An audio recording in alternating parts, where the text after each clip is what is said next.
Good morning, everyone. जो अपन ने कल डिस्कस किया ਸੀ that was मतलब ਆਪਾਂ 8th यूनिट कर रहे हैं एटम्स वाला ठीक है जो कल अपन डिस्कस किया ਸੀਗਾ that was Rutherford's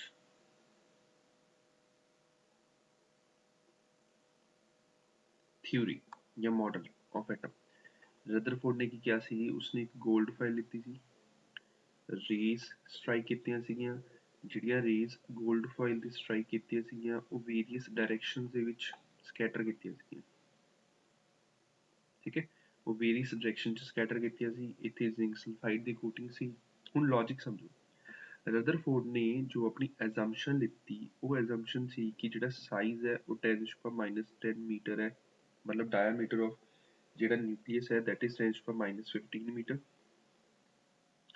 ਤੇ ਡਾਇਆ ਆਫ ਐਟਮ ਜੋ ਹੈ that is 10⁻10 ਮੀਟਰ ਠੀਕ ਹੈ ਉਸਦੇ ਅਕੋਰਡਿੰਗ ਜੇ ਆਪਣੇ ਕੋਲ ਜੋ ਐਟਮ ਹੈ ਉਸਦੇ ਵਿੱਚ ਸਾਰਾ ਪੋਜ਼ਿਟਿਵ ਚਾਰਜ ਤੇ ਜਿਹੜਾ ਮਾਸ ਹੈ ਉਹ ਨਿਊਕਲੀਅਸ ਦੇ ਵਿਚਕਾਰ ਹੈ ਹੁਣ ਲੌਜਿਕ ਸਮਝੋ ਜੇ ਆਪਣੇ ਕੋਲ ਰੇਜ਼ ਆ ਰਹੀਆਂ ਨੇ ਤੇ ਮੈਕਸਿਮਮ ਰੇਜ਼ ਅਨਡੇਵੀਏਟਡ ਗਈਆਂ ਨੇ ਮਤਲਬ ਸਾਰੀਆਂ ਰੇਜ਼ ਮੈਕਸਿਮਮ ਇੱਥੇ ਇਕੱਠੀਆਂ ਹੋਈਆਂ ਅਨਡੇਵੀਏਟਡ ਮਤਲਬ ਸੈਂਟਰ ਦੇ ਵਿੱਚ ਕਾਫੀ ਸਾਰਾ ਸਾਈਡਾਂ ਤੇ ਸੈਂਟਰ ਦੇ ਵਿੱਚ ਕਾਫੀ ਸਾਰੀ ਵੀਕੈਂਡ ਸਪੇਸ ਹੈ ਠੀਕ ਹੈ ਤਾਂ ਉੱਥੇ ਕੋਈ ਵੀ ਆਪਣੇ ਕੋਲ ਮਾਸ ਅਵੇਲੇਬਲ ਨਹੀਂ ਕਿਉਂਕਿ ਉੱਥੇ ਸਿਰਫ ਇਲੈਕਟ੍ਰੋਨਸ ਨੇ ਜਿਹੜੇ ਕਾਫੀ ਘੱਟ ਲੈਸ ਮਾਸ ਹੁੰਦਾ ਤੇ ਜਿਹੜੇ ਪ੍ਰੋਟੋਨਸ ਨੇ ਜਿਹੜੇ ਪੋਜ਼ਿਟਿਵ ਚਾਰਜ ਤੇ ਮਾਸ ਉਹ ਸਾਰਾ ਕਿੱਥੇ ਆਪਣੇ ਕੋਲ ਨਿਊਕਲੀਅਸ ਦੇ ਅੰਦਰ ਹੈ ਜੋ ਉਸਨੇ ਕਿਹਾ ਸੀ ਇਲੈਕਟ੍ਰੋਨ ਇਨਵੋਲਵ ਕਰ ਰਹੇ हैं ਉਸਨੇ ਕਿਹਾ ਸੀ ਐਟਮ ਨਿਊਟਰਲ ਹੈ ਮਤਲਬ ਜਿਸ 'ਚ ਇਲੈਕਟ੍ਰੋਨ ਦੇ ਜਿਹੜੇ ਪੋਜ਼ਿਟਿਵ ਚਾਰਜ ਨੈਗੇਟਿਵ ਚਾਰਜ ਹੋਊਗਾ ਉਹ ਨਿਊਕਲੀਅਸ ਦੇ ਪੋਜ਼ਿਟਿਵ ਚਾਰਜ ਦੇ ਇਕੁਇਵਲੈਂਟ ਹੈ ਫਿਰ ਗੱਲ ਹੋਈ ਕਿ ਜੇ ਇਲੈਕਟ੍ਰੋਨ ਰਿਵੋਲਵ ਕਰ ਰਹੇ ਨੇ ਤਾਂ ਰਿਵੋਲਵਿੰਗ ਕਰਨ ਵਾਸਤੇ ਉਸਨੂੰ ਰਿਕੁਆਇਰਡ ਹੁੰਦੀ ਹੈ ਸੈਂਟਰੀਪੀਟਲ ਫੋਰਸ ਤਾਂ ਇਹ ਸੈਂਟਰੀਪੀਟਲ ਫੋਰਸ ਕੌਣ ਪ੍ਰੋਵਾਈਡ ਕਰ ਰਿਹਾ ਇਹ ਸੈਂਟਰੀਪੀਟਲ ਫੋਰਸ ਪ੍ਰੋਵਾਈਡ ਕੀਤੀ ਜਾ ਰਹੀ ਹੈ ਇਲੈਕਟ੍ਰੋਸਟੈਟਿਕ ਫੋਰਸ ਤੋਂ ਇਲੈਕਟ੍ਰੋਸਟੈਟਿਕ ਫੋਰਸ ਜਿਹੜੀ ਐਕਟ ਕਰ ਰਹੀ ਹੈ ਬਿਟਵੀਨ ਨਿਊਕਲੀਅਸ ਐਂਡ ਇਲੈਕਟ੍ਰੋਨ ਤਾਂ ਨਿਊਕਲੀਅਸ ਤੇ ਇਲੈਕਟ੍ਰੋਨ ਦੇ ਵਿਚਕਾਰ ਜਿਹੜੀ ਫੋਰਸ ਲੱਗ ਰਹੀ ਹੈ electrostatic that is being providing the required centripetal force for electron to rotate ਤਾਂ ਉਸਨੇ ਰਦਰਫੋਰਡ ਨੇ ਕੰਪੇਅਰ ਕੀਤਾ ਕਿ ਜੋ ਐਟਮ ਦਾ ਸਟਰਕਚਰ ਹੈ ਜਿਸ ਦੇ ਵਿੱਚ ਇਲੈਕਟ੍ਰੋਨ ਰਿਵੋਲਵ ਕਰ ਰਹੇ around the nucleus that is comparable to the planets into the solar system ਤਾਂ ਉਸਨੇ ਇਸ ਨਾਲ ਕੰਪੇਅਰ ਕਰ ਲਿਆ ਉਸ ਤੋਂ ਬਾਅਦ ਇਸ ਕਿਹੜੀ ਆਪਣੇ ਕੋਲ ਲਿਮਿਟੇਸ਼ਨਸ ਆਈਆਂ ਜਾਂ ਡਰਾਬੈਕਸ ਹੋਏ ਜਿਸ ਨਾਲ ਆਪਾਂ ਨੇ ਇਸ ਨੂੰ ਰਦਰਫੋਰਡ ਨੂੰ ਵੀ ਗਲਤ ਐਜ਼ਿਊਮ ਕੀਤਾ ਮਤਲਬ ਕੁਝ ਚੀਜ਼ਾਂ ਸੀਗੀਆਂ ਜਿਵੇਂ ਥਾਮਸਨ ਨੇ ਕੀ ਕੀਤਾ ਸੀ ਪਲਮ ਪੁਡਿੰਗ ਕਿਹਾ ਸੀ ਉਸਨੇ ਕਿਹਾ ਸੀ ਕਿ ਆਪਣੇ ਕੋਲ ਤਰਬੂਜ ਹੈ ਤਰਬੂਜ ਦੇ ਵਿੱਚ ਜਿਹੜੇ ਸੀਡਸ ਡਿਸਟ੍ਰੀਬਿਊਟਡ ਨੇ ਉਸ ਤਰੀਕੇ ਨਾਲ ਆਪਣੇ ਕੋਲ ਇਲੈਕਟ੍ਰੋਨਸ ਡਿਸਟ੍ਰੀਬਿਊਟਡ ਨੇ ਤਰਬੂਜ ਦੇ ਵਿੱਚ ਜਿਵੇਂ ਆਪਣੇ ਕੋਲ ਸੀਡਸ ਹੁੰਦੇ ਨੇ ਉਸੇ ਤਰੀਕੇ ਨਾਲ ਉਸ ਦੇ ਵਿੱਚ ਚਾਰਜ ਜਿਹੜਾ ਹੈ ਪੋਜ਼ਿਟਿਵ ਚਾਰਜ ਤੇ ਮਾਸ ਜਿਹੜਾ ਇਕੁਅਲੀ ਡਿਸਟ੍ਰੀਬਿਊਟਡ ਹੈ ਬਟ ਇਸ ਦੀਆਂ ਦੋ ਡਰਾਬੈਕਸ ਸੀਗੀਆਂ ਪਲਮ ਪੁਡਿੰਗ ਦੇ ਵਿੱਚ ਇੱਕ ਤਾਂ ਇਹ ਰਦਰਫੋਰਡ ਦੇ 골ਡ ਫੋਇਲ ਐਕਸਪੈਰੀਮੈਂਟ ਨੂੰ ਡਿਸਕਸ ਨਹੀਂ ਕਰ ਸਕਿਆ ਐਕਸਪਲੇਨ ਨਹੀਂ ਕਰ ਸਕਿਆ ਸੈਕਿੰਡ ਉਹ ਸਪੈਕਟਰਲ ਲਾਈਨਸ ਨੂੰ ਡਿਸਕਸ ਨਹੀਂ ਕਰ ਸਕਿਆ ਉਹ ਆਪਾਂ ਅੱਜ ਡਿਸਕਸ ਕਰਾਂਗੇ ਬੋਹਰ ਦੀਆਂ ਸਪੈਕਟਰਲ ਲਾਈਨਸ ਠੀਕ ਹੈ ਬੋਹਰ ਦੀ ਥਿਊਰੀ ਦੇ ਵਿੱਚ ਹੁਣ ਆਪਣੇ ਕੋਲ ਜਿਹੜਾ ਮੇਨ ਪੁਆਇੰਟ ਹੈ ਉਹ ਹੈ ਕਿ ਆਪਣੇ ਕੋਲ ਰਦਰਫੋਰਡ ਦੀਆਂ ਲਿਮਿਟੇਸ਼ਨ ਜਾਂ ਫਿਰ ਡਰਾਬੈਕਸ ਕੀ ਸੀਗੀਆਂ ਮਤਲਬ ਕਿਹੜੇ ਪੁਆਇੰਟਸ ਨੂੰ ਰਦਰਫੋਰਡ ਦੀ ਥਿਊਰੀ ਵੀ ਡਿਸਕਸ ਜਾਂ ਫਿਰ ਐਕਸਪਲੇਨ ਨਹੀਂ ਕਰ ਪਾਈ ਉਹ ਚੀਜ਼ ਆਪਾਂ ਡਿਸਕਸ ਕਰਨੀ ਤਾਂ ਕੱਲ ਜਿੱਥੇ ਆਪਾਂ ਨੇ ਖਤਮ ਕੀਤਾ ਸੀ ਉਹ ਤੋਂ ਕੰਟੀਨਿਊਟੀ ਦੇ ਵਿੱਚ ਹੀ ਹੈ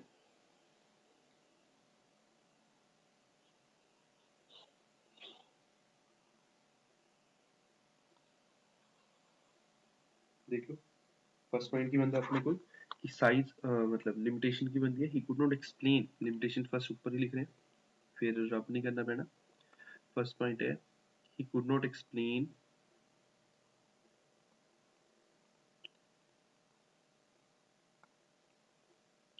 he could not explain the stability of atom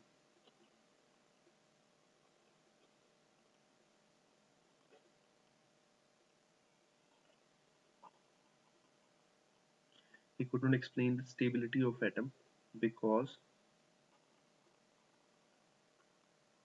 electron revolving around the nucleus point ਸਮਝ ਲਓ ਕੀ ਹੈ ਕਿ ਜੇ ਕੋਈ ਇਲੈਕਟ੍ਰੋਨ ਕੰਟੀਨਿਊਸਲੀ ਰਿਵੋਲਵ ਕਰ ਰਿਹਾ ਨਿਊਕਲੀਅਸ ਦੇ ਆਲੇ ਦੁਆਲੇ ਤਾਂ ਉਹ ਕੁਛ ਨਾ ਕੁਛ EM ਵੇਵ emit ਕਰ ਰਿਹਾ ਜੇ ਇਲੈਕਟ੍ਰੋਨ EM ਵੇਵ emit ਕਰ ਰਿਹਾ ਤਾਂ ਉਹਦੀ એનર્ਜੀ ਘਟਣੀ ਚਾਹੀਦੀ ਹੈ ਜੇ એનર્ਜੀ ਘਟਣੀ ਚਾਹੀਦੀ ਹੈ ਤਾਂ ਉਹਦਾ ਉਹ ਰੋਟੇਟ ਹੁੰਦਾ ਮਤਲਬ ਆਪਣੇ ਕੋਲ ਲੈਟਸ ਨਿਊਕਲੀਅਸ ਹੈ तो रोटेट ਹੁੰਦਾ फाइनली इस ते फॉल करना चाहिए, न्यूक्लियस ते फॉल करना चाहिए, तो वो चीज़ खत्म होना चाहिए, पर प्रैक्टिकली यहो जिहा कुछ भी नहीं होता।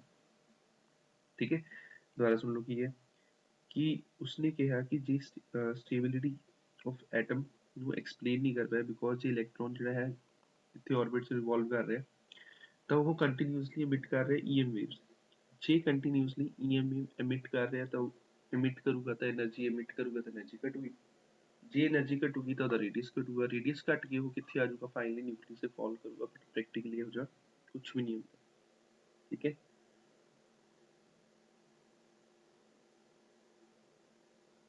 चलो पहला पॉइंट लिख लो पहला, he could not explain the stability of atom because electron revolving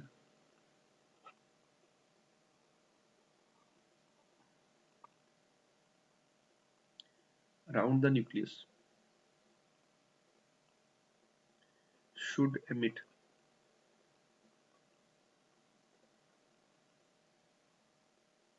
EM waves.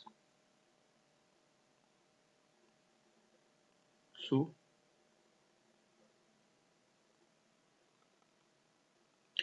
its energy should decrease and ultimately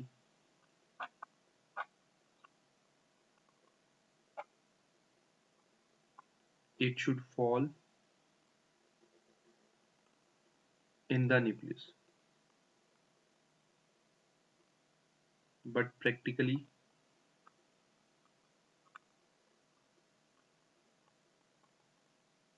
it doesn't happen.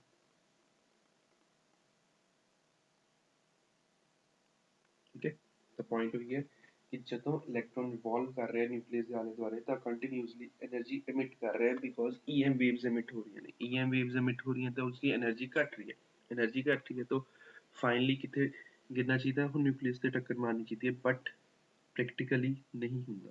ਹੁਣ ਸੈਕੰਡ ਪੁਆਇੰਟ ਇਹ ਹੈ ਕਿ ਜੇ ਉਹ ਕੰਟੀਨਿਊਸਲੀ એનર્ਜੀ ਮੂਵ ਕਰ ਰਹੇ, ਕੰਟੀਨਿਊਸਲੀ ਈਐਮ ਵੇਵ ਐਮਿਟ ਕਰ ਰਿਹਾ ਤਾਂ ਉਸਦੀ ਸਪੈਕਟਰਲ ਲਾਈਨ ਕੀ ਹੋਣੀ ਚਾਹੀਦੀ ਹੈ, ਕੰਟੀਨਿਊਸ ਹੋਣੀ ਚਾਹੀਦੀ ਹੈ। ठीक है, तो जी जी स्पैक्ट्रम होनी चाहिए कंटिन्यूस होनी चाहिए, बट प्रैक्टिकली स्पैक्ट्रम की होती है लाइन स्पैक्ट्रम, लाइन स्पैक्ट्रम आप बहुत से डिस्कस करेंगे, हाले सिर्फ पॉइंट नोट कर लो। तो second point we have if electron is continuously moving in an orbit, moving in orbit of decreasing radius, of decreasing radius, then it means it is continuous emitting energy, the energy ਨੂੰ continuously emit कर रहा है। So its spectrum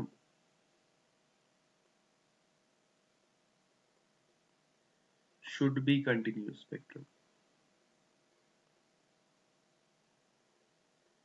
तो spectrum क्या होना चाहिए, continuous spectrum होना चाहिए, बट प्रैक्टिकली जो स्पेक्ट्रम होता है वो लाइन स्पेक्ट्रम होता है, practically the spectrum is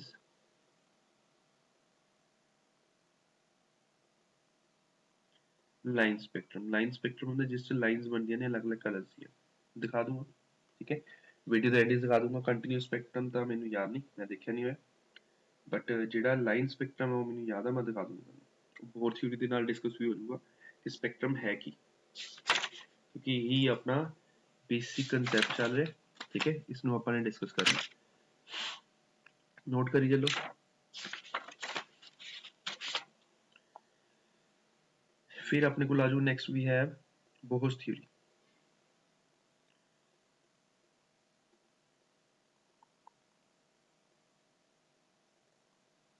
next we है बोहर्स थ्योरी ऑन एटम। ठीक है, बोहर्स थ्योरी ऑफ एटम भी सिमिलर पॉइंट्स ने सारे, बस थोड़ा बहुत चेंज होगा, पर पहला वीडियो चाहे पॉज कर लो, बट आ वाले पॉइंट्स नोट कर लो। स्टेटमेंट मैं दोबारा रिपीट कर देना कि जे अपने कोल इलैक्ट्रॉन रिवॉल्व कर रहा है तो revolving electron continuously EM wave emit ਕਰਦਾ ਹੈ। ਜੇ continuously EM wave emit ਕਰਦਾ ਹੈ ਤਾਂ ਉਹ continuously energy ਨੂੰ emit ਕਰ ਰਿਹਾ, ਜਿਸ ਨਾਲ ਉਹਦੀ energy ਘਟੂਗੀ। ਜੇ ਉਸਦੀ energy ਘਟੂਗੀ ਤਾਂ ਹੋਊਗਾ ਕਿ ਉਹ ਉਸਦਾ orbit ਦਾ radius ਘਟੂਗਾ ਤੇ finally ਉਹ ਜਾ ਕੇ ਟੱਕਰ ਮਾਰ ਦੂਗਾ nucleus ਦੇ ਵਿੱਚ। practically ਇਹੋ ਜਿਹਾ ਨਹੀਂ ਹੁੰਦਾ। second point ਇਹ ਹੈ ਕਿ ਜੇ ਉਹ continuously energy ਨੂੰ emit ਕਰ ਰਿਹਾ ਤਾਂ ਉਸਦਾ ਜਿਹੜਾ spectrum ਹੋਣਾ ਚਾਹੀਦਾ that should be, ਮਤਲਬ ਜਿਹੜੀ EM wave emit ਕਰ ਰਿਹਾ ਤਾਂ ਉਸ EM wave the spectrum should be continuous, but practically ਉਹ continuous spectrum ਆਪਾਂ ਨੂੰ ਨਹੀਂ available ਹੁੰਦਾ। ਆਪਾਂ ਨੂੰ ਜਿਹੜਾ spectrum available ਹੁੰਦਾ that spectrum is line spectrum, ਜਿਸ ਦੀ ਥਿਊਰੀ ਪਿਛਲੀ ਮੇਰੇ ਹਿਸਾਬ ਨਾਲ ਤਾਂ ਨੋਟ ਕਰ ਲਈ ਹੋਊਗੀ, ਨਹੀਂ ਹੋਈ ਤਾਂ ਵੀਡੀਓ ਪੌਜ਼ ਕਰਕੇ ਬੈਕ ਕਰਕੇ ਇਹਦੀ ਥਿਊਰੀ ਨੋਟ ਕਰੋ। ਠੀਕ ਹੈ, ਬੋਰ ਦੇ ਪੁਆਇੰਟਸ ਵੀ ਸੇਮ ਹੀ, ਕੋਈ ਜ਼ਿਆਦਾ ਡਿਫਰੈਂਸ ਨਹੀਂ ਹੈ, ਧਿਆਨ ਨਾਲ ਦੇਖ ਲਓ। ਫਸਟ ਪੁਆਇੰਟ ਤੇ ਇਹ ਹੈ size of atom is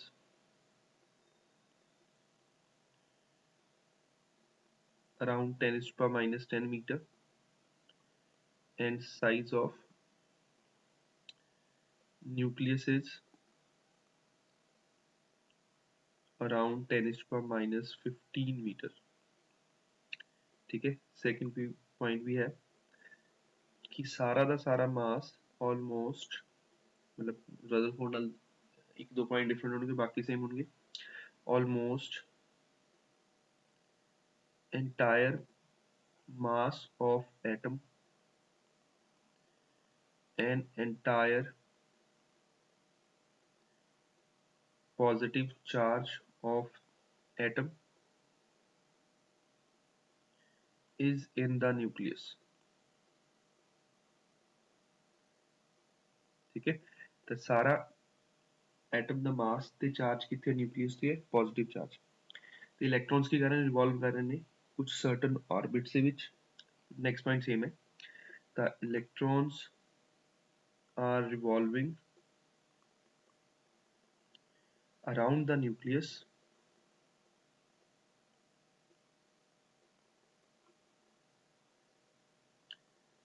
in certain orbits and the electrostatic force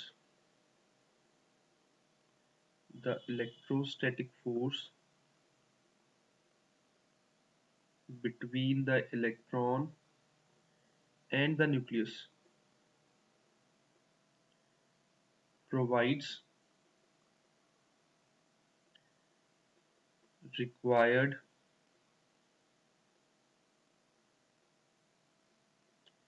centripetal force to electron to move in circular orbits। To move in circular orbits, ਇਹ ਸਾਰੇ ਆਪਣੇ ਕੋਲ same points ਹੋ ਗਏ with Rutherford experiment। ਫਿਰ ਇੱਕ ਪੁਆਇੰਟ ਮੇਨ ਆਉਂਦਾ ਹੈ ਕਿ ਜਿਹੜੇ orbits ਦੇ ਵਿੱਚ ਇਲੈਕਟ੍ਰੋਨ rotate ਕਰਦਾ ਹੈ ਉਹ ਇੰਟੀਗਰਲ ਮਲਟੀਪਲ ਹੁੰਦਾ ਆਪਣੇ ਕੋਲ h/2 ਪਾਈ ਦਾ। ਇਹ +1 ਚ ਵੀ ਪੁਆਇੰਟ ਕੀਤਾ ਹੋਇਆ, +1 ਦੇ ਵਿੱਚ ਕੈਮਿਸਟਰੀ ਚ ਕੀਤਾ ਉਹ ਸੈਕੰਡ ਚੈਪਟਰ ਦੇ ਵਿੱਚ, that electron can revolve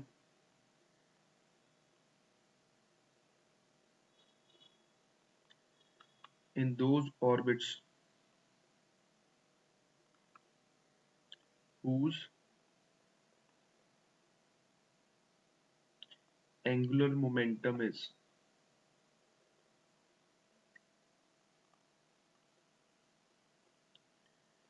integral multiple of h/2 ਪਾਈ। ਠੀਕ ਹੈ, ਤਾਂ ਜਿਸਦਾ ਜਿਹੜਾ ਐਂਗੂਲਰ ਮੋਮੈਂਟਮ ਹੈ ਉਹ h/2 ਪਾਈ ਦਾ n ਮਲਟੀਪਲਾਈ ਹੈ। n ਕੀ ਹੁੰਦਾ ਆਪਣੇ ਕੋਲ, ਕੋਈ ਇੰਟੀਜਰ ਕੀ ਹੁੰਦਾ 1 2 3। ਮੈਥਮੈਟੀਕਲ ਪੋਰਸ਼ਨ ਕਰਾਂਗੇ ਤੁਹਾਨੂੰ ਵਿਜ਼ੀਬਲ ਹੋਊਗਾ ਇਹਦਾ। ਤੇ ਇਹਦੇ ਚ ਆਪਣੇ ਕੋਲ ਮਤਲਬ ਬਣਦਾ ਹੈ mvr is equal to nh/2 ਪਾਈ। ਇੱਥੇ n ਕੀ ਹੈ ਆਪਣੇ ਕੋਲ, ਇੰਟੀਜਰ ਹੈ ਤਾਂ ਇੰਟੈਗਰਲ ਕਿਹਾ। ਇੰਟੀਜਰ ਕੀ ਹੁੰਦਾ ਹੈ, ਫ੍ਰੈਕਸ਼ਨ ਨੂੰ ਛੱਡ ਕੇ ਕੋਈ ਵੀ ਵੈਲਿਊ। whole numbers, पूरे नंबर ਜਿਹੜੇ ਹੁੰਦੇ ਨੇ those are called without fraction values। ठीक है, fifth point we have as long as electron moves or rotates in permissible orbits ਨਾ ਤਾਂ ਇਹ એનર્ਜੀ ਗੇਨ ਕਰੂਗਾ ਨਾ ਲੂਜ਼ ਕਰੂਗਾ, ਠੀਕ ਹੈ, ਇਸ ਲਈ ਕਿ ਉਹਨੇ ਸਟੇਬਲ ਹੋਣੇ ਨੇ।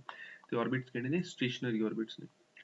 permissible orbits, it neither loses or gains energy. These orbits are called stationary orbits.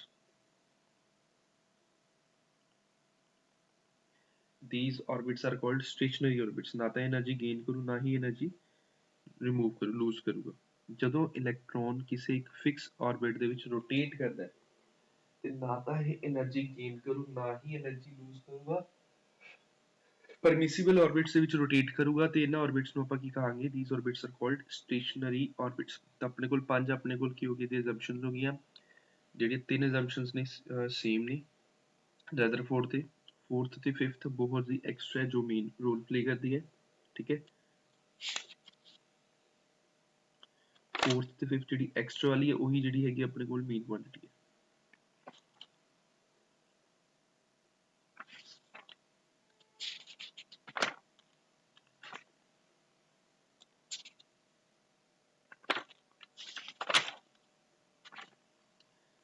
Note ਕਰ ਲਓ ਆਰਾਮ ਨਾਲ, ਠੀਕ ਹੈ। ਫਿਰ ਇਹਦਾ ਮੈਥਮੈਟੀਕਲ ਪੋਰਸ਼ਨ ਹੈ ਬਹੁਤ ਥਿਊਰੀ ਦਾ, ਤੇ ਕੱਲ ਤੁਹਾਡਾ ਚੈਪਟਰ ਕੰਪਲੀਟ ਕਰਾ ਦਾਂਗੇ। ਅੱਜ ਇਹ ਇੰਨਾ ਕੰਪਲੀਟ ਹੋ ਜਾਊਗਾ, ਠੀਕ ਹੈ। ਛੋਟਾ ਜਿਹਾ ਪਹਿਲੇ ਵਾਲਾ ਚੈਪਟਰ ਹੈ, ਸੈਕਿੰਡ ਵਾਲਾ ਥੋੜਾ ਜਿਹਾ ਲੈਂਥੀ ਚੈਪਟਰ ਹੋਊਗਾ। ਫਸਟ ਏਟਥ ਵਾਲਾ 8A ਵਾਲਾ ਛੋਟਾ ਚੈਪਟਰ ਹੈ, ਤੇ ਇਸ ਤੋਂ ਬੁੱਕ ਚੋਂ ਕਰਨ ਵਾਲਾ ਇੰਨਾ ਕੁਛ ਹੈ ਨਹੀਂ। ਫਿਰ ਆਪਣੇ ਕੋਲ ਮੇਨ ਜਿਹੜਾ ਹੋਊਗਾ 9th ਯੂਨਿਟ ਹੋਊਗਾ ਹੈਵੀ, ਠੀਕ ਹੈ। ਫਿਰ ਆਪਾਂ 7ਵਾਂ ਕਰਾਂਗੇ, ਫਿਰ ਆਪਾਂ 10ਵਾਂ ਕਰਾਂਗੇ। ਪਹਿਲਾਂ ਥਿਊਰੀ ਦੇ ਪੁਆਇੰਟਸ ਨੋਟ ਕਰ ਲਓ, ਫਿਰ ਇਹਦੀ ਡੈਰੀਵੇਸ਼ਨ ਕਰਦੇ ਹਾਂ। ਡੈਰੀਵੇਸ਼ਨ ਜਿਹੜੀ ਹੈਗੀ ਉਹ ਵੀ ਮੇਨ ਹੈ, ਥੋੜਾ ਜਿਹਾ ਟਾਈਮ ਕੰਜ਼ਿਊਮਿੰਗ ਹੈ, ਤੇ ਕੱਲ ਦਾ ਚੈਪਟਰ ਹੀ ਕੰਪਲੀਟ ਹੋ ਜੂ ਸਾਰਾ। 8.1 ਕੰਪਲੀਟ ਹੋ ਜੂ ਕੱਲ ਨੂੰ।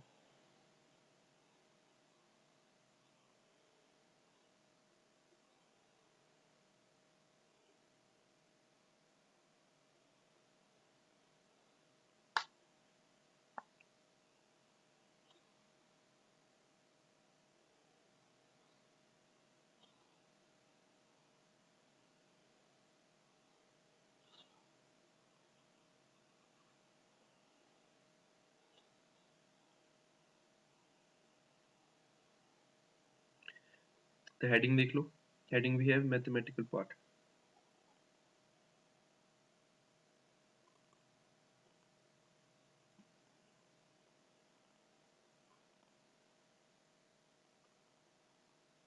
मैथमेटिकल पार्ट ਦੇ ਵਿੱਚ ਕੀ ਹੈ? ਆਪਣੇ ਕੋਲ ਇੱਕ ਸਰਕਲ ਹੈ ਵਿੱਚ ਨਿਊਕਲੀਅਸ ਹੈ, ਨਿਊਕਲੀਅਸ ਦਾ ਚਾਰਜ ਕਿੰਨਾ ਹੈ? Ze ਪੋਜ਼ਿਟਿਵ, ਠੀਕ ਹੈ। ਇਲੈਕਟ੍ਰੋਨ ਰੋਟੇਟ ਕਰ ਰਿਹਾ, ਲੈਟਸ ਸੇ ਕਲੌਕਵਾਈਜ਼ ਰੋਟੇਟ ਕਰ ਰਿਹਾ, ਜਿਹਦੇ ਵਿਚਕਾਰ ਆਪਣੇ ਕੋਲ ਰੇਡੀਅਸ ਆਫ ਰੋਟੇਸ਼ਨ ਕੀ ਆਪਣੇ ਕੋਲ r ਹੈ।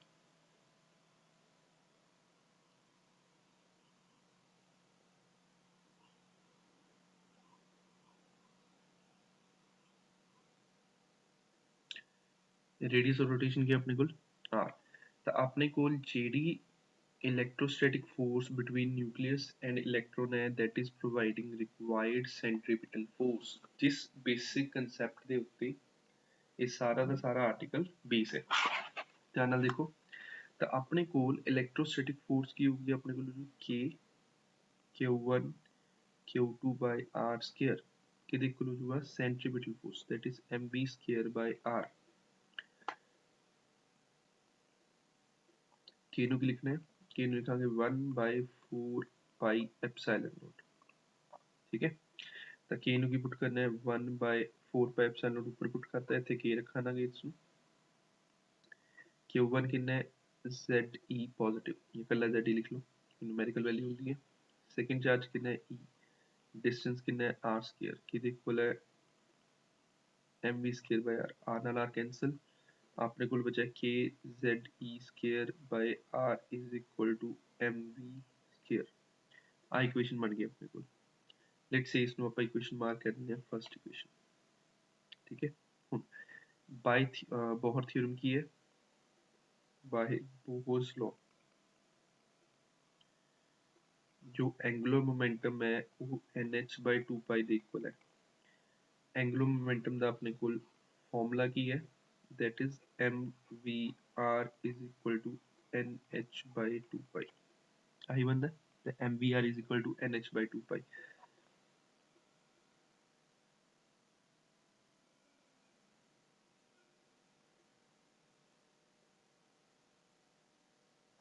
ਤੇ ਇਸ ਚੋਂ b ਦੀ ਵੈਲਿਊ ਕੀ ਬੰਦੀ ਹੈ ਆਪਣੇ ਕੋਲ, v ਦੀ ਵੈਲਿਊ ਬੰਦੀ ਹੈ NH/2 ਇਸ ਵੈਲਿਊ ਨੂੰ ਆਪਾਂ ਫਸਟ ਇਕੁਏਸ਼ਨ 'ਚ ਪੁੱਟ ਕਰਾਂਗੇ, put value of v in first equation, ਤਾਂ v ਦੀ ਵੈਲਿਊ ਨੂੰ ਆਪਾਂ ਨੇ ਫਸਟ ਇਕੁਏਸ਼ਨ 'ਚ ਪੁੱਟ ਕਰਨਾ ਹੈ। ਆਪਣੇ ਕੋਲ ਕੀ ਬਣੂਗਾ, kZe² is equal to m into NH/2 ਠੀਕ ਹੈ। ਇਸ ਨੂੰ ਸੋਲਵ ਕਰਦੇ ਆ, m into n² h² by 2 the square ਕੀਤਾ 4 π² m² r², m ਨਾਲ m ਕੈਂਸਲ ਹੋ ਗਿਆ, ਤਾਂ ਆਪਣੇ ਕੋਲ ਬਚੇਗਾ kZe² is equal to n² h² by 4 π² m r², r ਨਾਲ r ਕੈਂਸਲ ਹੋ ਗਿਆ। ਆਪਣੇ ਕੋਲ ਇੱਥੇ r ਦੀ ਵੈਲਿਊ ਕਿੰਨੀ ਬਣ ਰਹੀ ਹੈ, that comes out to be n² h² 4 π² m k ze², ਮਤਲਬ ਆਹ ਵਾਲੇ r ਨੂੰ ਆਪਾਂ ਉੱਪਰ ਲੈ ਗਏ, ਆਹ ਵਾਲੀ ਟਰਮ ਨੂੰ ਨੀਚੇ ਲਿਆ, ਆ ਸਾਰੀ ਦੀ ਸਾਰੀ ਟਰਮ ਆਪਣੇ ਕੋਲ ਮੇਨ ਬਣ ਗਈ, ਜਿਸ ਨੂੰ ਆਪਾਂ ਨੇ ਇਲੈਬੋਰੇਟ ਕਰਨਾ ਹੈ। ਠੀਕ ਹੈ, ਨੋਟ ਕਰ ਲਓ ਆਰਾਮ ਨਾਲ।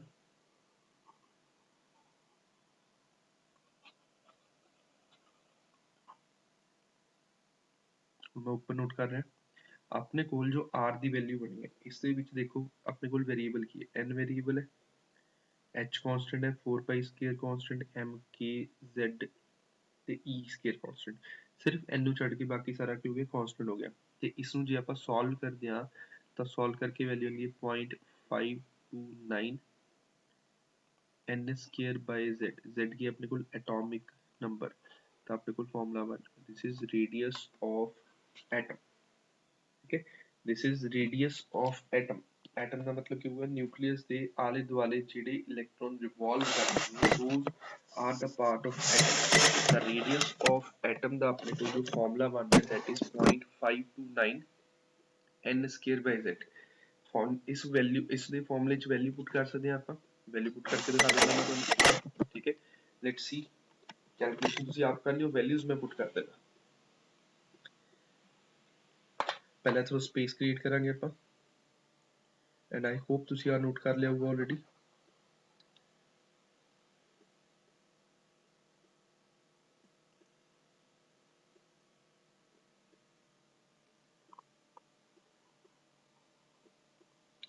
देख लो, r is equal to n² h² 4 π² m k z² मैं वैल्यू पुट कर रहा, n² h ਦੀ ਵੈਲਿਊ ਹੁੰਦੀ 6.6 10⁻³ -34, ਉਹਦਾ ਸਕੁਅਰ ਕੀਤਾ, ਡਿਵਾਈਡ ਬਾਈ 4 π², ਪਾਈ ਦੀ ਵੈਲਿਊ ਲੈਣੀ ਹੈ 3.14, ਤਾਂ π² ਨੂੰ 10 ਲੈ ਲਓ ਅਪਰੋਕਸੀਮੇਟਲੀ।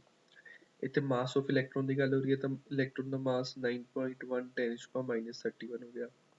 k ਜੋ ਹੈ that is 1/4πε0 9 ਵੈਲਿਊ ਹੁੰਦੀ ਹੈ। z ਦੀ ਵੈਲਿਊ ਕੋਈ ਨਹੀਂ ਹੈ ਕਿਉਂਕਿ ਆਪਾਂ ਨੂੰ ਚੇਂਜ ਕਰ ਸਕਦੇ ਐਟੋਮਿਕ ਨੰਬਰ ਨਾਲ। e ਦੀ ਵੈਲਿਊ 1.6 10⁻19 ਹੈ, ਸਕੁਅਰ ਕੀਤਾ। ਇਸ ਪੂਰੀ ਟਰਮ ਨੂੰ ਸੋਲਵ ਕਰਕੇ ਆਪਣੇ ਕੋਲ ਆ ਟਰਮ ਬਚਦੀ ਹੈ। ਇੱਥੇ ਐਂਗਸਟ੍ਰੋਮ ਦੀ ਵੈਲਿਊ ਕਿੰਨੀ ਹੁੰਦੀ ਹੈ, ਐਂਗਸਟ੍ਰੋਮ ਵੈਲਿਊ ਹੁੰਦੀ ਹੈ 10⁻10 ਮੀਟਰ। ਤਾਂ ਆ ਵੈਲਿਊਜ਼ ਬਣਦੀਆਂ ਨੇ ਜਿਹੜੀਆਂ ਆਪਾਂ ਨੇ ਸੋਲਵ ਕੀਤੀਆਂ ਨੇ। ਠੀਕ ਹੈ, these are the values of r। ਜਦੋਂ ਆਪਾਂ ਫਾਰਮੂਲੇ 'ਚ ਵੈਲਿਊ ਪੁੱਟ ਕਰਾਂਗੇ ਉਸ ਦੇ ਵਿੱਚੋਂ ਸਿਰਫ z ਰਹਿ ਗਿਆ ਤੇ n ਰਹਿ ਗਿਆ।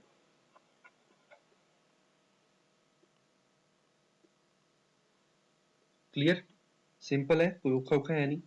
ਤਾਂ ਆਪਾਂ ਇਸ ਪਾਰਟਿਕੂਲਰ ਫਾਰਮੂਲੇ ਲਈ ਜੇ ਆਪਾਂ ਦੇਖਦੇ ਹਾਂ special case kind of for h atom,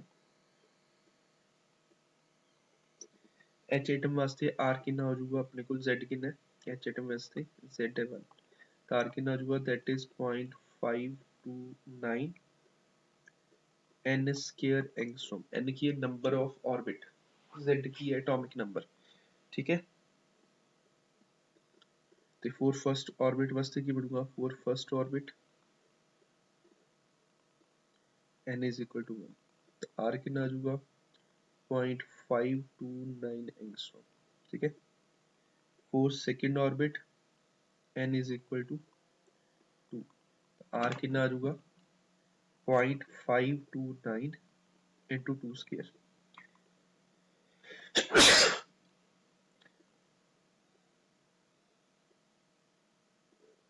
तो इस तरीके नाल आपां वैल्यू नूं एक्सपेंड कर सकते हैं। ठीक है, ये अपने कोल वैल्यूज आ जाएंगे।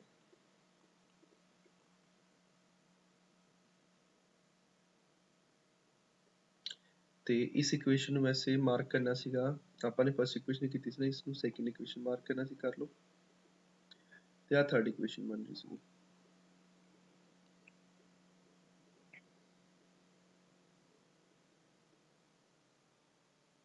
जे ਆਪਾਂ ने इस पर्टिकुलर इक्वेशन तो वेलोसिटी की वैल्यू कटनी है तो वेलोसिटी की वैल्यू किवें कटांगे r की वैल्यू ਨੂੰ पुट कर ਦਿੰਦੇ ਆਪਾਂ सेकंड v ਦੀ वैल्यू ਚ ਆਪਣੇ ਕੋਲ ਸੀਗਾ देख लो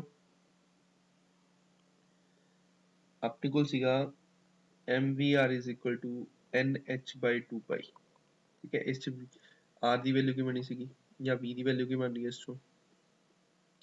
इस चो v की वैल्यू बन रही है nh by 2 pi mr। हुन r की फॉर्मूला फ्रॉम सेकंड इक्वेशन ਦੇ ਉੱਤੇ पुट करते हैं पुट फ्रॉम सेकंड इक्वेशन किस दी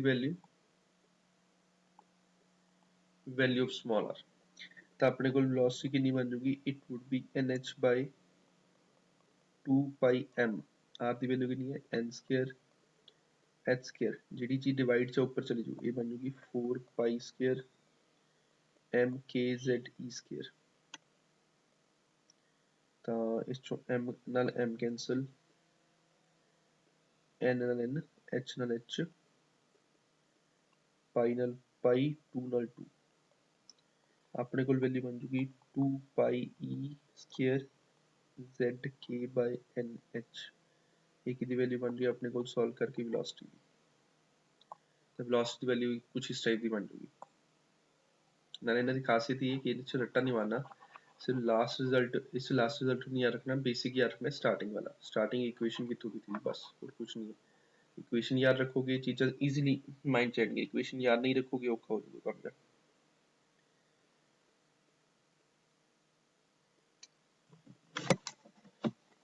तो देख लो लेंथ ही है और कुछ नहीं।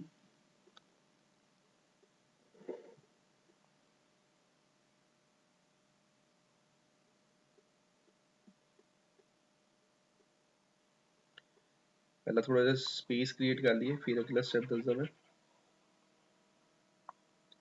हुण अपने कोल वेलोसिटी दी वैल्यू आ बनी। ठीक है, तो फ्रीक्वेंसी वास्ते अपने कोल की हुंदा है v is equal to heading बनूगी for frequency v is equal to nu r तो न्यू की इक्वल बन जाएगा v बाय r।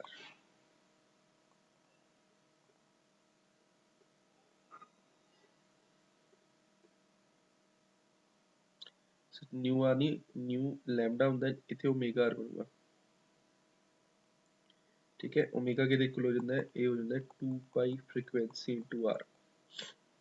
तो नीचे की बन जाएगा अपने को फ्रीक्वेंसी बन जाएगी इथे frequency will become v by 2 pi r आ फॉर्मूला बन जाएगा ये अपन ने फ्रीक्वेंसी फाइंड करनी है।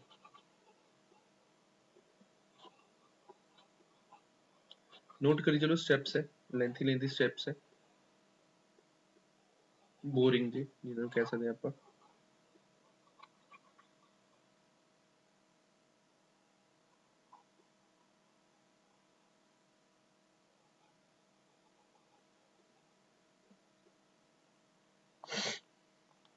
ठीक है, तो फ्रीक्वेंसी की वैल्यू आ बनती है अपने को तो इस टाइप फॉर्मूला पुट करना कर सकते हो जरूरत है भी नहीं भी।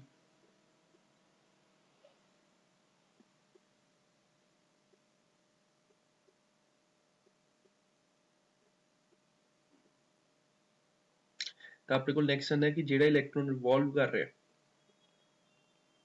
ਆਰਬਿਟ ਦੇ ਵਿੱਚ ਉਸ ਦੀ એનર્ਜੀ ਕਿਨੈਟਿਕ ਕਿੰਨੀ ਹੋਗੀ that is half mv square but half mv square ਤੋਂ ਆਪਾਂ ਵੈਲਿਊ ਕੱਢਾਂਗੇ mv square ਦੀ ਹੁਣ ਰੀਕਾਲ ਕਰੋ ਕਿ ਆਪਣੇ ਕੋਲ ਜਿਹੜੀ ਰਿਕੁਆਇਰਡ ਸੈਂਟਰੀਪੀਟਲ ਫੋਰਸ ਸੀ that was provided by electrostatic force के k q1 q2 that is Z e square by r square is equal to mv square by r ਤਾਂ ਇਸ ਪਾਰਟਿਕੂਲਰ ਇਕੁਏਸ਼ਨ ਦੇ ਵਿੱਚ mv square ਦੀ value ਕਿੰਨੀ ਬਣ ਰਹੀ ਹੈ ਆਪਣੇ ਕੋਲ k Z e square by r ਜੇ ਇਸ ਨੂੰ ਹਾਫ ਕਰ ਦੂੰਗਾ ਤਾਂ ਇੱਥੇ ਹਾਫ ਕਰਨਾ ਪਊ ਇਟ ਮੀਨਸ ਇਸ ਨੂੰ ਇੱਥੇ ਲੈ ਕੇ ਆਉਂਦੇ ਆ ਕਿ ਆਪਣੇ ਕੋਲ ਕਿਨੈਟਿਕ એનર્ਜੀ ਦੀ ਵੈਲਿਊ ਬਣ ਜੂ k Z e square by 2r ਇਹ ਕਿੱਥੋਂ ਆਇਆ ਆਪਣੇ ਕੋਲ ਸੈਂਟਰੀਪੀਟਲ ਇਕੁਏਸ਼ਨ ਤੋਂ ਆਇਆ ਕੋਈ ਰੱਟਾ ਨਹੀਂ ਮਾਰਿਆ ਆਪਾਂ ਨੇ ਠੀਕ ਹੈ ਇਕੁਏਸ਼ਨ ਸਿੰਪਲ ਹੈ ਇੰਨੀ ਕੁ ਯਾਦ ਹੋਣੀ ਚਾਹੀਦੀ ਹੈ ਕਿ ਜਿਹੜੀ ਆਪਣੇ ਕੋਲ ਸੈਂਟਰੀਪੀਟਲ ਇਕੁਏਸ਼ਨ ਹੈ ਉਹ ਕੌਣ ਪ੍ਰੋਵਾਈਡ ਕਰ ਰਿਹਾ ਸੈਂਟਰੀਪੀਟਲ force that is being provided by electrostatic attractive force between nucleus and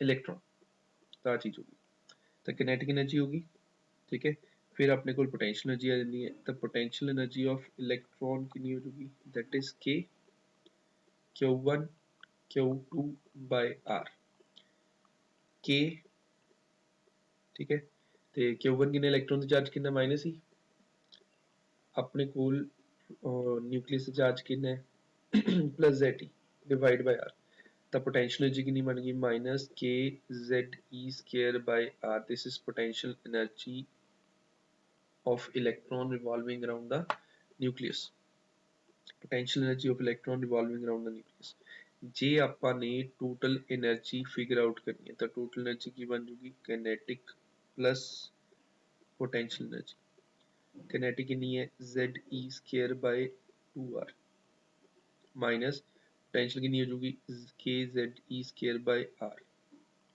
ਤਾਂ ਕਿਹਦੇ ਇਕੁਅਲ ਹੈ ਇਸ ਤੋਂ ਕੀ ਕਰਾਂਗੇ ਆਪਾਂ k z e ਕਾਮਨ ਕੱਢ ਲਾਂਗੇ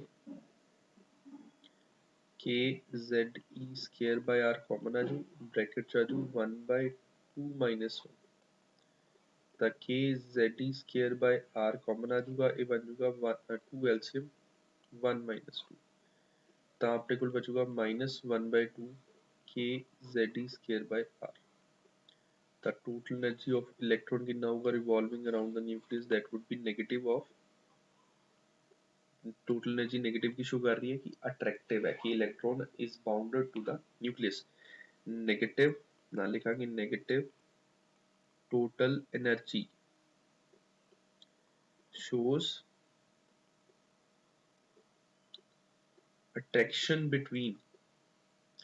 attraction between electron and the nucleus कि न्यूक्लियस ਤੇ ਇਲੈਕਟ੍ਰੋਨ ਕੀ ਕਰ ਰਹੇ ਇੱਕ ਦੂਜੇ ਨੂੰ ਅਟਰੈਕਟ ਕਰ ਰਹੇ that is represented by negative of total energy ਤਾਂ ਆਪਣੇ ਕੋਲ ਜੋ total energy ਹੈ ਉਹ ਕਿਹਦੇ ਇਕੁਅਲ ਹੈ negative of kinetic energy ਦੇ ਇਕੁਅਲ ਹੈ ਤੇ potential energy ਦੇ half ਦੇ ਇਕੁਅਲ ਹੈ ਇਹ ਆਪਣੇ ਕੋਲ ਰਿਜ਼ਲਟ ਬਣਦਾ ਹੈ ਵੈਸੇ ਵੀ ਜੇ ਆਪਣੇ ਕੋਲ ਕੋਈ planet revolve ਕਰਦਾ ਹੈ ਕੋਈ ਸੈਟੇਲਾਈਟ ਰਿਵੋਲਵ ਕਰਦਾ ਅਰਥ ਦੇ ਦੁਆਲੇ ਕੋਈ ਪਲੈਨਟ ਰਿਵੋਲਵ ਕਰਦਾ ਸਨ ਦੇ ਦੁਆਲੇ ਤਾਂ ਇਕੁਏਸ਼ਨਾਂ ਸੇਮ ਹੀ ਬਣਦੀਆਂ ਨੇ ਠੀਕ ਹੈ ਵੈਲਿਊਜ਼ ਚੇਂਜ ਕਰਨਗੀਆਂ ਬਟ ਇਕੁਏਸ਼ਨ ਸੇਮ ਬਣੂ ਰਿਲੇਸ਼ਨ ਸੇਮ ਬਣੂ ਕਿ ਟੋਟਲ એનર્ਜੀ 네ਗੇਟਿਵ ਹੋ ਕਿਉਂਕਿ ਉੱਥੇ ਵੀ ਕੀ ਹੋ ਜਾਂਦਾ ਹੈ ਅਟਰੈਕਟਿਵ ਹੋ ਜਾਂਦਾ ਹੈਗਾ ਸਿੰਪਲ ਹੁਣ ਆਪਣੇ ਕੋਲ ਟੋਟਲ એનર્ਜੀ ਦੀ ਵੈਲਿਊ ਬਣ ਗਈ ਹੁਣ ਇਕੁਏਸ਼ਨ ਨੂੰ ਸਭ ਤੋਂ ਪਹਿਲਾਂ ਤਾਂ ਨੋਟ ਕਰ ਲਓ ਤੁਸੀਂ ਪੌਜ਼ ਕਰਕੇ ਕਿਉਂਕਿ ਇਸ ਤੋਂ ਬਾਅਦ ਵੀ ਕਾਫੀ ਕੁਝ ਦੱਸਣ ਵਾਲਾ ਹਲੇ ਪੈਂਡਿੰਗ ਹੈ ਤੇ ਇਹੀ ਇਕੁਏਸ਼ਨਸ ਨੇ ਜਿਹੜੀ ਲੈਂਥੀ ਐਂਡ ਟਾਈਮ ਕੰਜ਼ਿਊਮਿੰਗ ਹੈ ਇਸ ਲਈ ਮੈਂ ਕਿਹਾ ਸੀ ਕਿ ਅੱਜ ਸਿਰਫ ਇਹਦਾ ਮੈਥਮੈਟੀਕਲ ਪੋਰਸ਼ਨ ਕਰਾਂਗੇ ਤੇ ਚੈਪਟਰ ਕੰਪਲੀਸ਼ਨ ਕਰ ਲਊਗਾ ਕੱਲ ਚੈਪਟਰ ਵੀ ਕੰਪਲੀਟ ਹੋ ਜਾਊ ਨੂਮੈਰੀਕਲਸ ਵੀ ਹੋ ਜਾਣਗੇ ਉਹਦੇ ਬੁੱਕ ਵਾਲੇ ਜਿਹੜੇ ਮੈंने ਆਪਣੇ ਵੱਲੋਂ ਕਰਾਣੇ ਨੇ ਤਾਂ ਆਪਣੇ ਕੋਲ r ਦੀ ਜਿਹੜੀ value C that was value of r is n square h square by 4 pi square m z e square k ac r the value ਠੀਕ ਹੈ ਟੋਟਲ એનર્ਜੀ ਦੇ ਵਿੱਚ ਜਦੋਂ r ਦੀ ਵੈਲਿਊ ਨੂੰ ਪੁੱਟ ਕਰਦੇ ਆ ਟੋਟਲ એનર્ਜੀ ਕਿੰਨੀ ਆਉਂਦੀ ਹੈ minus half k z e square by r ਤਾਂ r ਦੀ ਵੈਲਿਊ ਨੂੰ ਇੱਥੇ ਪੁੱਟ ਕਰਾਂਗੇ ਆਪਾਂ ਤੇ ਬਣ ਜਾਊ minus half k z e square by r r ਕਿੰਨਾ ਆ ਜਾਊ ਆਪਣੇ ਕੋਲ that is n square h square by 4 pi square m z e square into k ठीक है ਤਾਂ ਇਸ ਨੂੰ ਆਪਾਂ ਆਹ ਵਾਲੀ ਟਰਮ ਨੂੰ ਉੱਪਰ ਲੈ ਜਾਵਾਂਗੇ, ਆ 2 ਪੂਰਾ ਕੈਂਸਲ ਹੋ ਜਾਊਗਾ, 2 ਬਣ ਜਾਊਗਾ। ਆਪਣੇ ਕੋਲ ਟੋਟਲ એનર્ਜੀ ਦੀ ਜਿਹੜੀ ਵੈਲਿਊ ਬਣੂਗੀ ਉੱਪਰ ਲੈ ਜਾ ਕੇ ਸਾਰਿਆਂ ਨੂੰ ਮਲਟੀਪਲਾਈ ਕਰਕੇ, ਇਹ ਬਣ ਜੂਗੀ -2k² E4 z² m² divide bye n² s²। ਇਹਦੀ ਖਾਸੀਅਤ ਇਹ ਹੈ ਕਿ ਐਜ਼ ਇਟ ਇਜ਼ ਰਿਜ਼ਲਟ ਨਹੀਂ ਯਾਦ ਰੱਖਣ ਲੱਗੇ, ਇਹ ਰਹਿੰਦਾ ਨਹੀਂ ਹੈ ਯਾਦ, ਐਜ਼ ਇਟ ਇਜ਼ ਰਿਜ਼ਲਟ ਨਹੀਂ ਯਾਦ ਰਹਿੰਦਾ, ਡੈਰੀਵੇਸ਼ਨ ਯਾਦ ਆ ਜਾਂਦੀ ਹੈ। ਠੀਕ ਹੈ, ਜਦ ਤੱਕ ਇਸ ਨੂੰ ਖੁਦ ਤੁਸੀਂ ਇੱਕ ਦੋ ਵਾਰ ਲਿਖ ਕੇ ਨਹੀਂ ਦੇਖੋਗੇ ਉਦ ਤੱਕ ਤੁਹਾਨੂੰ ਇਹ ਚੀਜ਼ ਕਲੀਅਰ ਨਹੀਂ ਹੋਣੀ। ਮੈਂ ਪਹਿਲਾਂ ਦੱਸ ਦਿੰਦਾ, ਜਦ ਤੱਕ ਇਕੁਏਸ਼ਨ ਨੂੰ ਖੁਦ ਤੁਸੀਂ ਐਟਲੀਸਟ ਦੋ ਵਾਰ ਲਿਖ ਕੇ ਨਹੀਂ ਦੇਖੋਗੇ, ਇਕੁਏਸ਼ਨ ਯਾਦ ਨਹੀਂ ਹੋਣੀ, ਸਮਝ ਆ ਜਾਊ ਐਜ਼ ਆਲਵੇਜ਼, ਬਟ ਇਸ ਨੂੰ ਰੀਕਾਲ ਕਰਨਾ, ਰਿਵਾਈਡ ਕਰਨਾ, ਤਾਂ ਮਾਈਂਡ 'ਚ ਰੱਖਣ ਦਾ ਤਰੀਕਾ ਇਹ ਹੈ, ਇਸ ਨੂੰ ਲਿਖ ਕੇ ਦੇਖਣਾ ਪਊਗਾ। ਜਦ ਇਸ ਪਾਰਟਿਕੂਲਰ ਇਕੁਏਸ਼ਨ ਦੇ ਵਿੱਚ ਆਪਾਂ ਦੇਖਦੇ ਹਾਂ ਕਾਂਸਟੈਂਟ ਕਿਹੜੇ ਆ, ਵੇਰੀਏਬਲ ਕਿਹੜੇ ਆ, ਦੋ ਕਾਂਸਟੈਂਟ ਹੈ, k² constant, e constant, z variable ਹੈ। z Ki number of atomic number ਕਹਿ ਸਕਦੇ ਆਪਾਂ, m ਮਾਸ ਆਫ ਇਲੈਕਟ੍ਰੋਨ ਹੈ, ਫਿਕਸ ਹੈ, π² ਫਿਕਸ ਹੈ, n ਕੀ ਹੈ ਚੇਂਜ ਕਰ ਰਿਹਾ, n ਕੀ ਹੈ ਨੰਬਰ ਆਫ ਆਰਬਿਟ ਹੈ ਚੇਂਜ ਕਰੂਗਾ, h ਕੀ ਹੈ ਪਲੈਂਕਸ ਕਾਂਸਟੈਂਟ, ਇਹ ਫਿਕਸ ਹੈ। ਤਾਂ ਟੋਟਲ એનર્ਜੀ ਦੀ ਜਿਹੜੀ ਵੈਲਿਊ ਬਣਦੀ ਹੈ that is -13.6 z² ਜੋ ਵੇਰੀਏਬਲ ਹੈ, ਤੇ ਇੱਕ n² ਡਿਵਾਈਡ ਬਾਈ n² ਇਲੈਕਟ੍ਰੋਨ ਵੋਲਟ, ਆ ਬਣਦੀ ਵੈਲਿਊ। ਤੇ ਇਲੈਕਟ੍ਰੋਨ ਵੋਲਟ ਕਿੰਨਾ ਹੁੰਦਾ ਆਪਣੇ ਕੋਲ 1.6 10⁻⁻19, this is charge on electron, joule ਦੇ ਇਕੁਅਲ ਹੁੰਦਾ ਹੈ, this is unit of energy. ਤਾਂ ਇਲੈਕਟ੍ਰੋਨ ਵੋਲਟ ਜੋ ਹੁੰਦੇ that is the units of energy, ਕਿਹਦੇ ਇਕੁਅਲ ਹੋ ਜੂ 1.6 10⁻⁻19 ਜਾਊਲ। ਵੀਡੀਓ ਨੂੰ ਪੌਜ਼ ਕਰਕੇ ਨੋਟ ਕਰੋ, ਲੈਂਥੀ ਇਕੁਏਸ਼ਨਸ ਨੇ, ਛੋਟੀਆਂ ਇਕੁਏਸ਼ਨਸ ਨਹੀਂ ਹੈਗੀਆਂ, ਟਿਪੀਕਲ ਇਕੁਏਸ਼ਨਸ ਨੇ। ਤੇ ਇਹਦੇ ਆਪਣੇ ਕੋਲ ਸਪੈਸ਼ਲ ਕੇਸ ਕੀ ਬਣਦਾ ਹੈ, ਸਪੈਸ਼ਲ ਕੇਸ ਕੀ ਬਣਦਾ ਹੈ ਕਿ ਜੇ ਆਪਣੇ ਕੋਲ electron in first orbit of H atom ਹੋਊਗਾ,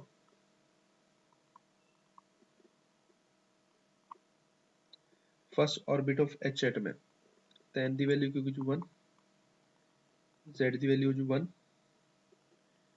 n ਟੋਟਲ એનર્ਜੀ ਕਿੰਨੀ ਹੋ ਜੂਗੀ -13.6 ਇਲੈਕਟ੍ਰੋਨ ਵੋਲਟ।